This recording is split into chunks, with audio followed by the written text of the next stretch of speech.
జై శ్రీరామ్. శ్రీ శ్రీ శ్రీ దుర్గా సీతారామసాయి జ్యోతిషాలయం మధుబాబు శ్రీ సీతారామాలయ ప్రధానార్చకుడు. పరాభవనామ సంవత్సరం శ్రీ పరాభవనామ సంవత్సర తదుపరి రాశి గురించి మనం అనగా కర్కాటక రాశి గురించి తెలుసుకోవడం జరుగుతున్నది. అయితే ఈ రాశి ఆదాయము 2, వ్యయం 11, రాజపూజ్యము 4, అవమానము 7. అయితే దానికి కాకుండా సాధారణ ఫలితాలు ఈ సంవత్సరం మంచి ఫలితాలు ఎక్కువగా ఉంటాయి. కొన్ని సమస్యలు వచ్చినా మీరు సులభంగా ఎదుర్కొంటారు. ధైర్యము మరియు సాహసం వల్ల విజయాలు సాధిస్తారు. అంటే ఆదాయం వ్యయము రాజపూజ అవమానం కాకుండా ఈ సంవత్సరం మంచి ఫలితాలు, అంటే కష్టిస్తే తక్కువ వ్యయమైన ఆదాయం వచ్చే అవకాశం ఉంటుంది. కష్టపల్లని చెప్పడం జరిగింది కాబట్టి కష్టిస్తే చాలా అవకాశం ఉంటుంది అనమాట. ఈ సంవత్సరం మంచి ఫలితాలు ఎక్కువ ఉంటాయి. కొన్ని సమస్యలు వచ్చినా మీరు సులభంగా, కొన్ని సమస్యలు రావచ్చు కానీ ఈజీగా ఆ సమస్యలు మీరు అయితే కొన్ని సమస్యలు వచ్చినా మీరు సులభంగా ఎదుర్కొంటారు.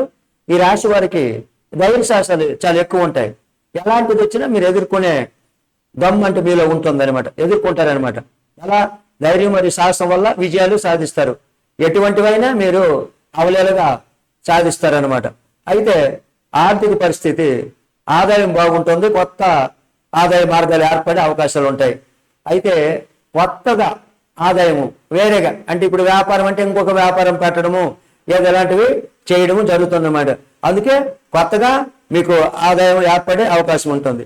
ఆస్తి భూమి కొనుగోలు లాభం ఉంటుంది. పెట్టుబడులు మంచిగా మారే అవకాశం ఉంటాయి. అంటే భూములు మీరు మీ రాశి వారు కొత్త అది వేరేగా భూమి కొనే అవకాశం ఉంటుంది అనమాట ఈ సంవత్సరం మీకు అనమాట. పెట్టుబడులు కూడా మంచిగా మారే అవకాశం, అంటే పెట్టుబడులు ఎంత పెట్టినా మీరు మంచి అవకాశం ఉంటుంది అనమాట. ఇక కుటుంబ సంబంధాలు, కుటుంబంలో ఆనందము,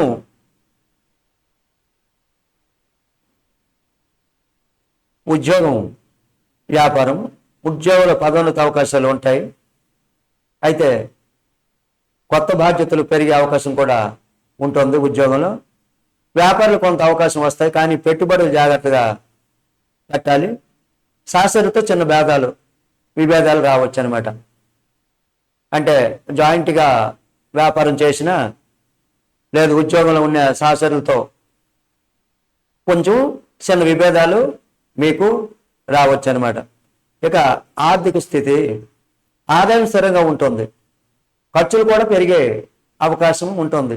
ఆదాయం అంటే పెరగదు తరగదు అలాగే ఉంటుంది, స్థిరంగా ఉంటుంది. ఖర్చులు కొంచెం పెరిగే అవకాశం ఉంటుంది. అనవసర ఖర్చులు తగ్గించాలి అనమాట. అంటే అనవసర ఖర్చులు తగ్గిస్తే ఆదాయం అనేది స్థిరంగా మీకు ఉంటుంది అనమాట. కొత్త ఆస్తులు కొనుగోలు చేసే అవకాశం ఉంది. ఇదేంటి ఆదాయం స్థిరంగా ఉంటుంది ఖర్చులు ఎక్కువ అన్నారు కదా అని అవ్వచ్చు, కానీ కొత్త ఆస్తులు కొనే అవకాశం చాలాగా ఉంటుంది అనమాట. అంటే ఖర్చులు తగ్గిస్తే మీరు స్థిరంగా ఆదాయం ఉంటుంది కాబట్టి కొత్త ఆస్తులు కొనడం జరుగుతుంది అనమాట. ఇక కుటుంబ సంబంధాలు, కుటుంబంలో సంతోషంగా వాతావరణంగా ఉంటుంది. అంటే చాలా పిల్లలతో కానీ ఎవరితోనైనా చాలా వాతావరణం చాలా బాగుంటుంది అనమాట. దాంపత్య జీవితంలో అన్యోన్యత పెరుగుతుంది.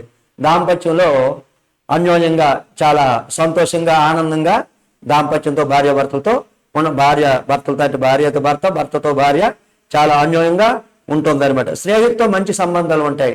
మీరు స్నేహితులతో ఫ్రెండ్స్తో చాలా మంచి సంబంధాలు ఉంటుంది అనమాట. కొన్నిసార్లు చిన్న చిన్న గొడవలు వచ్చే అవకాశం ఉంటుంది. అంటే లేనిపోయిన దానికి మీరు దానికి పెద్దగా తీసుకోకుండా కొంచెం డ్రాప్ అయిపోతే సంబంధం అనేది చాలా బాగా ఉంటుంది, గొడవలు అనేది రావన్నమాట. ఇక విద్య విషయంలో విద్యార్థులకు మంచి ఫలితాలు రావచ్చు. విద్యార్థులకి చాలా మంచి ఫలితాలు వస్తున్నాయి అనమాట. కష్టపడి చదివితే విజయాలు మీ సొంతం చేసుకుంటారనమాట. పోటీ పరీక్షలో మంచి అవకాశాలు కూడా మీకు ఉంటాయన్నమాట. ఇక ఆరోగ్య విషయంలో వస్తే సాధారణంగా ఆరోగ్యం బాగుంటుంది. ఒత్తిడి, నిద్రలేమి సమస్యలు రావచ్చు. అంటే ఒత్తిడి వల్ల నిద్ర లేకపోవడం ఉంటుంది కాబట్టి నిద్రలేమి సమస్యలు వస్తున్నాయి కాబట్టి జాగ్రత్తగా సమయానికి పడుకోవడం చేయడం జరుగుతుంది అనమాట. అయితే యోగము వ్యాయామం చేయడము మంచిదనమాట. ఇక పరిహారాలు, సోమవారం ఉపవాసం చేయడం మంచిది. మరి శివుడిని పూజించడం, సోమవారం శివుడి రోజు కాబట్టి ఓం నమ శివాయ శివుడిని పూజించడం మంచిది. పాలు లేదా తెల్లని వస్తువులు దానం చేయడము మంచిదనమాట. మీరు ఈ రాశివారు, కర్కాటక రాశి వారు పాలు లేదా తెల్లని వస్తువులు దానం చేయడం మంచిది. చంద్రగ్రహానికి సంబంధించి జపాలు చేయడం కూడా మంచిది. ఎందుకంటే మీకు సోమవారం ఉపవాసం చేయమని శివుడిని పూజించడం ఎందుకు చెప్పామంటే చంద్రగ్రహ లోపల ఉన్నాయి కాబట్టి చంద్రగ్రహానికి మరి జపాలు చేయడం మంచిది. ఈ సంవత్సరము కష్టపడి పనిచేస్తే మంచి ఫలితాలు పొందే అవకాశం ఉంది. సహనము, ప్లానింగ్ ఉంటే విజయము మీదే అవుతుంది. జై శ్రీరామ్. తదుపరి ఈ కర్కాటక అయిపోతుంది కాబట్టి సింహరాశి గురించి తెలుసుకుందాం. జై శ్రీరామ్.